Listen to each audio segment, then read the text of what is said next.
ایک شخص کہتا ہے کہ میں شادی شدہ تھا اور میری بیوی میرے مقابلے میں چھوٹے قد اور ساخت میں کمزور تھی۔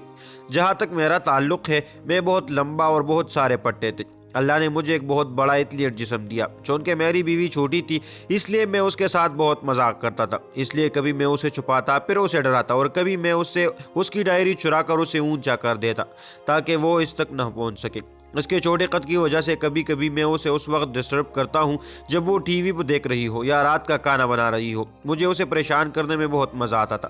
مجھے اسے دیکھ کر اچھا لگتا کہ وہ مجھے نقصان پہنچانے کی کوشش کر رہی ہے اور وہ ایسا نہیں کر سکتی۔ پہلے تو وہ اس سے لطف اندوز ہو رہی تھی، لیکن میں نے دیکھا کہ وہ میرے بچگانہ حرکتوں سے بیزار ہو گئی۔ ایک دن میں کام پر جانے کے لیے جلدی اٹھا اور اسے ناشتہ بناتا ہوا پایا تو میں نے اسے ہمیشہ کی طرح ڈرایا۔ پھر اس نے بڑے خوف کے لہجے میں مجھ سے کہا، اس بار جب تم شام کو گھر آؤ گے تو میں آپ کو نظر نہیں آؤں گی۔ شام کو میں نے اسے گھر بلایا لیکن اس نے کوئی جواب نہیں دیا اور میں نے اسے بار بار دہرایا لیکن وہ نہیں چاہتی تھی۔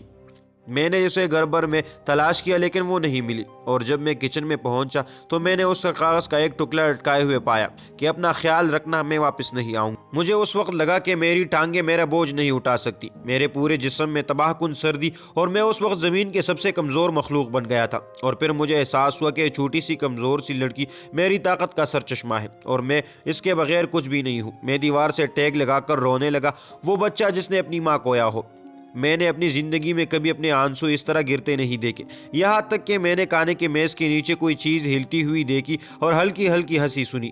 ہاں یہ وہی تھی، وہ وہی چھپی ہوئی تھی تو میں پوری قوت سے اس کے پاس پہنچا۔ جب میں رو رہا تھا تو اسے گلے لگایا، جہاں تک اس کی بات ہے تو وہ زور سے ہنس رہی تھی اور جادوگر پر جادو ہو گیا اور مجھے اس وقت احساس ہوا کہ اس کمزور انسان کے بغیر میں زمین کے سب سے کمزور مخلوق ہوں۔ رسول اللہ صلی اللہ علیہ وآلہ وسلم نے فرمایا، عورتوں سے حسن سلوک کرو۔